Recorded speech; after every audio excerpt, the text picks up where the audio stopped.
Hello everyone, my name is Anirudh from Adarsh senior secondary school Khai Shergarh. तो हमारी class 7th की science का चैप्टर 4 चल रहा है। चैप्टर नेम है हीट यानी कि ऊष्मा। तो इसमें जो आज का हमारा टॉपिक है वो है ट्रांसफ़र ऑफ हीट से रिलेटेड है, यानी कि जो ऊष्मा है वो कैसे स्थानांतरित हो जाती है, कैसे एक ऑब्जेक्ट से दूसरे ऑब्जेक्ट में या एक जगह से दूसरी जगह पे कैसे वो ट्रांसफ़र हो जाती है। तो उसी हीट से रिलेटेड हमारा जो लास्ट टॉपिक है इस चैप्टर का वो हम आज करने जा रहे हैं। तो टॉपिक का नाम है रेडिएशन, यानी कि जिसको हम बोलते हैं विकिरण। तो क्या होता है radiation? We feel warm when we sit in the sun in front of fire और in front of an electric heater. तो जब भी हम सूर्य की गर्मी यानी कि सूर्य की जो धूप होती है उसमें बैठते हैं, या फिर आग के सामने बैठते हैं, या फिर इलेक्ट्रिक हीटर यानी कि हीटर के सामने या पास में बैठते हैं, तो हमें गर्मी महसूस होती है। How does heat travel from the sun, from the fire and from the electric heater to us. तो ये जो हीट है वो कैसे हमारे तक पहुंच जाती है।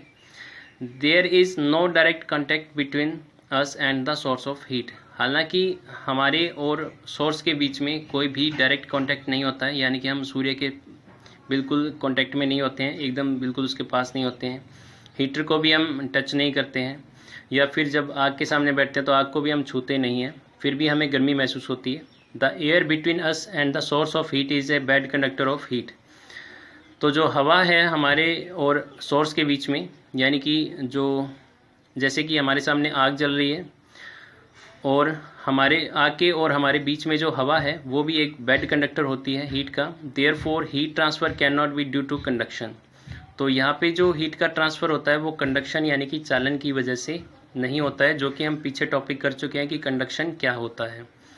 It can not be by convection because the hot air rises upward and not towards us.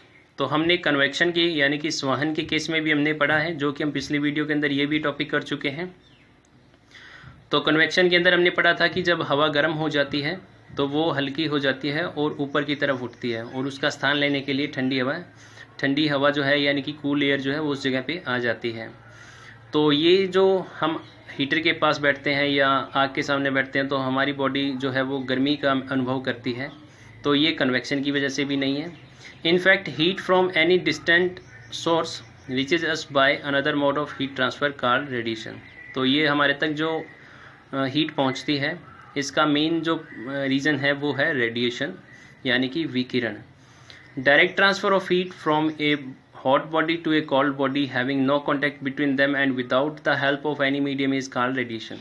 तो रेडिएशन यानी कि विकिरण हम किसको कहते हैं कि जब किसी ऊष्मा के स्रोत से सीधा जो हीट है वो हमारी बॉडी तक पहुँचे बिना किसी मीडियम के और बिना डायरेक्ट कांटेक्ट के, तो ये जो प्रोसेस है ये कहलाती है रेडिएशन यानी कि विकिरण। The sun transfer heat by radiation. तो सूर्य से जो हमें ऊष्मा प्राप्त होती है, जो हीट प्राप्त होती है, उसका मेन रीज़न क्या है? रेडिएशन ही होता है। All hot objects whether solids liquids और gases transfer heat by radiation. तो जितने भी गर्म वस्तुएं होती हैं, हॉट ऑब्जेक्ट्स होते हैं, जैसे कि चाहे वो सॉलिड है, लिक्विड है या गैस है, तो उनसे जो हीट ट्रांसफ़र होती है वो रेडिएशन के द्वारा ही होती है।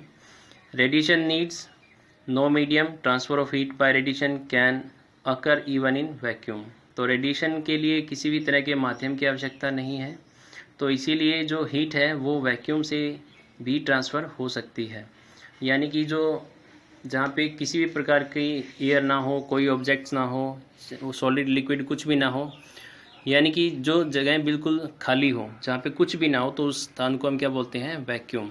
तो जो यहाँ पे हीट का जो प्रोसेस है वो ट्रांसफ़र का जो प्रोसेस है वो हो सकता है वैक्यूम के अंदर भी रेडिएशन के द्वारा।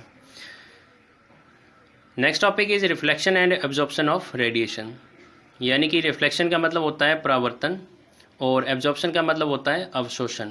यानी कि रेडिएशन जो होती हैं उनका एब्जॉर्प्शन भी होता है और रिफ्लेक्शन भी होता है। अब रिफ्लेक्शन के बारे में थोड़ा मैं बता देता हूँ आपको कि रिफ्लेक्शन का मतलब ये होता है कि जब, जैसे कि एग्जांपल के तौर पे मैं आपको बताता हूँ कि अगर सूर्य की जो किरणें होती हैं वो किसी चमकदार सतह के ऊपर जब गिरती हैं तो वहाँ से वो टकरा कर वापस किसी दूसरी दिशा के अंदर मुड़ जाती हैं। तो इसी प्रोसेस को हम बोलते हैं रिफ्लेक्शन यानी कि परावर्तन। और एब्जॉर्प्शन का मतलब होता है कि जब कोई जो हीट है कोई ऑब्जेक्ट के द्वारा अवशोषित कर ली जाती है, सोख ली जाती है, तो उसको हम एब्जॉर्प्शन कहते हैं। तो करते हैं इस टॉपिक को। When radiation falls on a body, a part of it's absorbed by the body and a part is reflected। तो जब भी किसी वस्तु के ऊपर रेडिएशन गिरती है तो इसका कुछ जो हिस्सा है वो ऑब्जेक्ट के द्वारा यानी कि वस्तु के द्वारा सोख लिया जाता है, और कुछ जो है वो वापस किसी दूसरी दिशा की तरफ मोड़ दिया जाता है जो रेडिएशंस होती हैं उनको। तो जिसको हम बोलते हैं कि इसका कुछ हिस्सा जो है वो रिफ्लेक्टेड हो गया है। The absorption of radiant heat by a body cause an increase in its temperature। तो जब कोई वस्तु के द्वारा हीट को एब्जॉर्ब किया जाता है यानी कि ऊष्मा को अवशोषित किया जाता है, तो उससे क्या है कि उस वस्तु का तापमान बढ़ जाता है। The quantity of heat absorbed by a body depends on its distance from the source of heat। तो किसी वस्तु के द्वारा कितना हीट का एब्जॉर्प्शन होगा यानी कि कितना उस वस्तु के द्वारा हीट को ऊष्मा को अवशोषित किया जाएगा यानी कि सोखा जाएगा, तो वो निर्भर करता है कि जो वस्तु है वो हीट के सोर्स से कितना दूरी पे है। Black bodies are better heat absorber than the white bodies.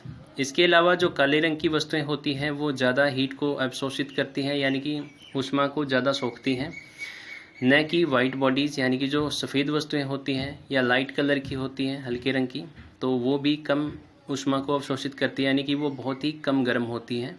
Black bodies are also better heat radiator than the white bodies. इसके अलावा जो ब्लैक बॉडीज़ होती हैं यानी कि जो काली वस्तुएं होती हैं वो रिफ्लेक्शन भी ज़्यादा करती हैं। Similarly a bright shiny surface is a poor absorber of heat radiation because it reflects the radiation falling on it.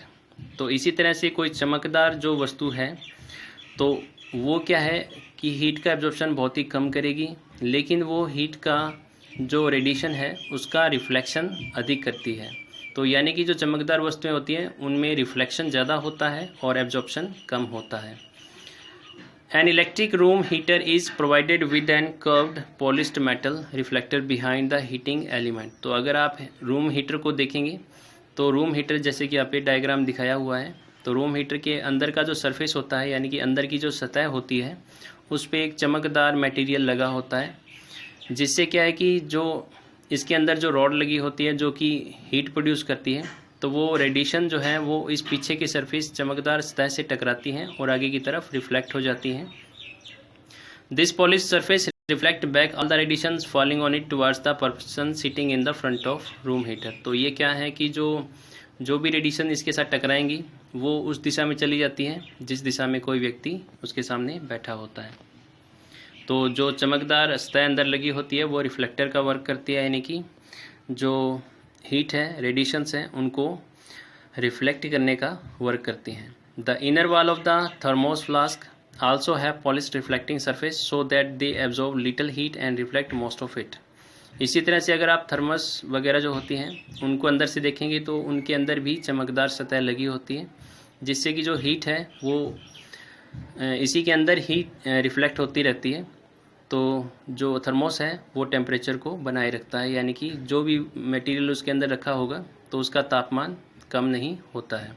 Nowadays many kitchen utensils are made of black color because such utensils absorb more heat and cooking becomes faster।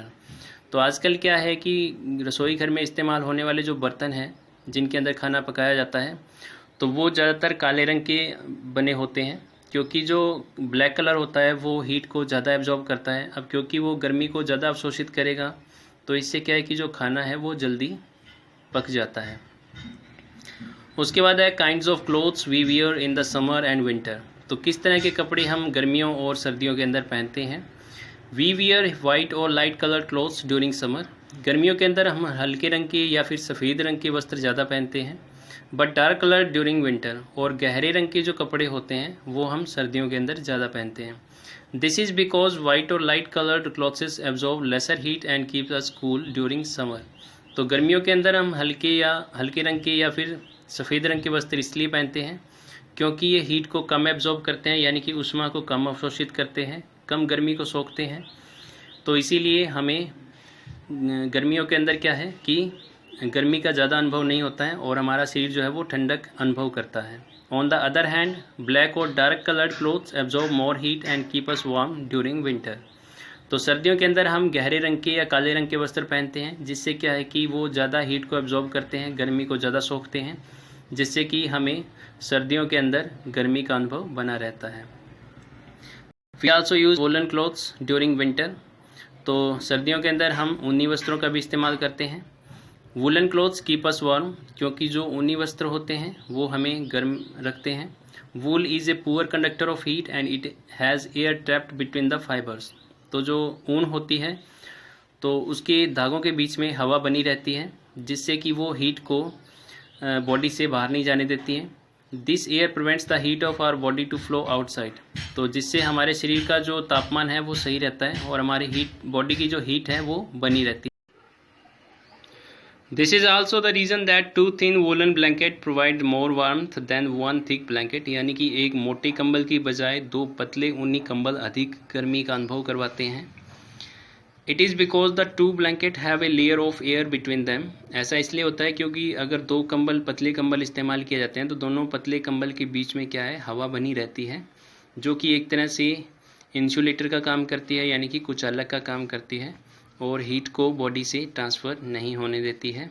Since air is an insulator it layer prevents the heat to flow. तो जो हवा है वो गर्मी को flow करने से रोकती है, यानी कि हीट फ्लो को वो प्रिवेंट करती है। तो इसी के साथ ही हमारा चैप्टर 4 कंप्लीट हो गया है। अगली वीडियो के अंदर हम शुरू करेंगे नेक्स्ट चैप्टर। तो आज के लिए बस इतना ही। Thank you.